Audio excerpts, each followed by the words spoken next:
अल्हम्दुलिल्लाहि वहदह वस्सलातु वस्सलामु अला मन ला नबिय्य बअदह अम्मा बअद क़ाल अल्लाहु तआला फ़ी किताबिहिल अज़ीम व किताबिहिल क़दीम अऊज़ु बिल्लाहि मिनश शैतानिर रजीम बिस्मिल्लाहिर रहमानिर रहीम वज़क्किर फ़इन्नज़्ज़िक्रा तंफ़उल मुमिनीन सदक़ल्लाहुल अज़ीम।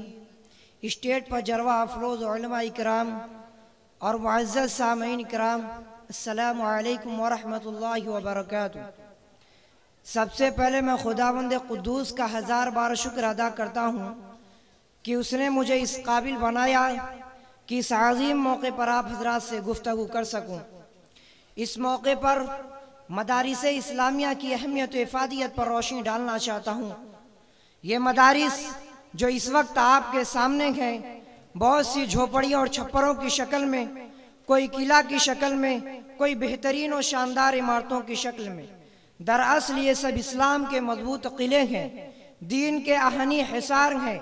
इनसे मिल्लत का तशख़्ख़ुस कायम है। ये उम्मत इस्लामिया के धड़कते दिल हैं। ये इस्लामी कल्चर और सकाफ़त के आईनेदार हैं।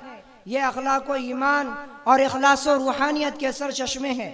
यहाँ मुर्दा दिलों को ज़िंदगी मिलती है, यहाँ प्यासों को सैराबी मिलती है, यहाँ तलबा के कुलूब में उख़्वत हमदर्दी, मसावत और रवादारी की तुख़्म रेज़ी की जाती है। और सबसे बड़ी बात यह है कि यहाँ उनके अक़ायद व अफ़कार सही होते हैं, उनमें फ़िक्र आखिरत पैदा करने की कोशिश की जाती है, आने वाली ज़िंदगी के लिए उसे ट्रेनिंग दी जाती है और सवालों के जवाब याद कराए जाते हैं। मोहतरम दोस्तों, बहुत से हजरात इसे हकीकत समझते हैं कि दुनिया बहुत तरक्की कर गई, इसमें बहुत सी चीज़ों की ईजाद हो गई और इसकी भी कोशिश हो रही है कि सूरज, चाँद और सैयारों को अपने कब्जे में कर लिया जाए। तरह तरह के इंकशाफात हो रहे हैं। इन साइंसी इजादात ने बहुत सी चीज़ों का इनकार कर दिया, लेकिन आप सोचकर अपने दिल पर हाथ रखकर खुदारा मुझे बताइए, किसी ने उस 2 गज ज़मीन के टुकड़े का भी इनकार किया है?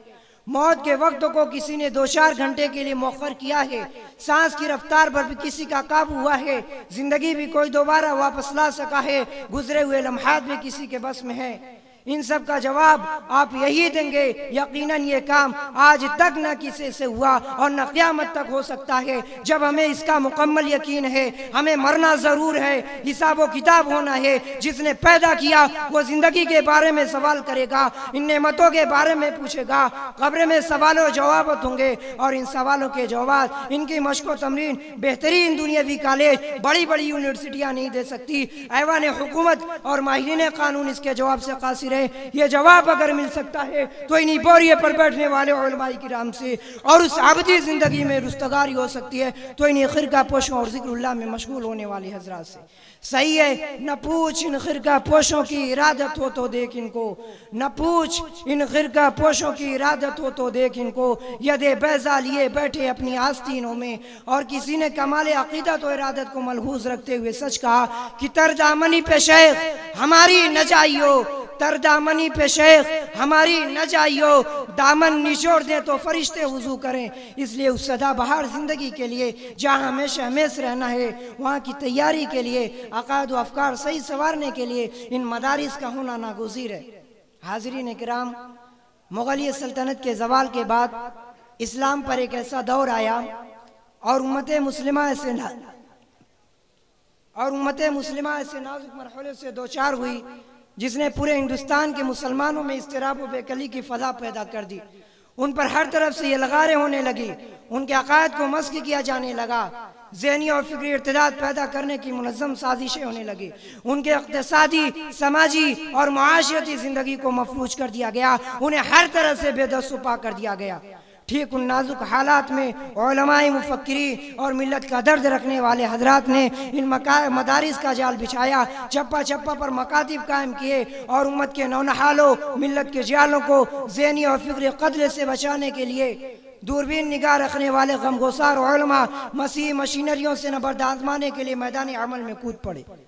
अगर बर वक्त ये उलमा खड़े न होते, इन मदारिस व मकातिब का जाल न फैलाते, तो आज हर घर में इंजील पढ़ाई जाती, उनके अक़ायद व अफ़कार में वसीयत व बुज़परस्ती का अर्शा होता, इल्हाद व लादीनियत का घर घर मरकज़ होता, कुरान और अफ़कार इस्लाम से लोग कोसों दूर होते।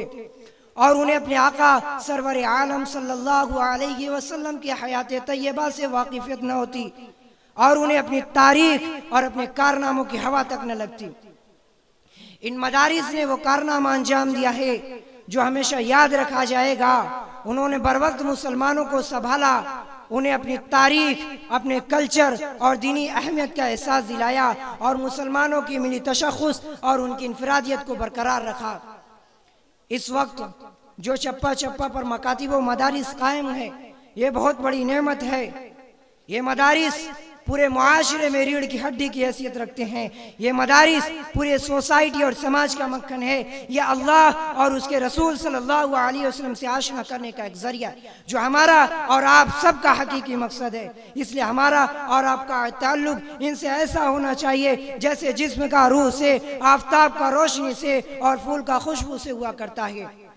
अगर हमारा और आपका ताल्लुक इनसे ऐसा बाकी रहा तो समझ लीजिए जिस्म और रूह दोनों जिंदा है। अगर आपका ताल्लुक इनसे ख़त्म हुआ तो फिर हमारा अल्लाह ही हफीज। ये मदारिस दरअसल इस्लामी शानियाँ है। इनके साए में जिंदगी पल मिलती है, अक़दार की बंद कलियाँ चढ़कती है, अफकार के फूल खिलते हैं, कुरान और हदीस के साए में जिंदगी पल कर जवान होती है और इन मदारिस के जरिए जिंदगी का सही हल तलाश किया जाता है। इसलिए ज़रूरत है, वक्त का तकाज़ा है, हम इनके साथ वाबस्ता हों, अपना ताल्लुक़ कायम करें, इनकी आनत करें, वरना यहाँ भी यूरोप के मेखानों का नज़ारा हो सकता है। इकबाल मरहूम ने दौरे यूरोप के बाद कहा था कि इन मदारिस को यूं ही रहने दो, वरना यहाँ भी यूरोप के मेखानों का नज़ारा हो सकता है। वहाँ का नज़ारा मैंने किया है, इल्हाद व ज़िंदगा की तस्वीर पेश करता है। हर तरफ किरदार कशी की मुहिम है, हर तरफ फिक्र गुस्ताख का सैलाब है। इसलिए तमाम हज़रात से दरख्वास्त है कि इन मदारिस का गाम बगाम साथ दे और हर तरह से इनका ताउन करे। अल्लाह तबारक व तआला हमें दीन व इयानत की तौफीक अता फरमाए, आमीन। इल्म के साथ अमल की भी दे क़ुव्वत या रब, इल्म के साथ अमल की भी दे क़ुव्वत या रब, और तौफीक़ मुशक्क़त से भी हिस्सा दे दे। फिरो फारा की चोटी से सदा कोई बुलंद, फिरो फारा की चोटी से सदा कोई बुलंद, फिर से आवाज़े मोहम्मद को बारा दे दे। व आखिरु दावाना अनिल हम्दुलिल्लाहि रब्बिल आलमीन।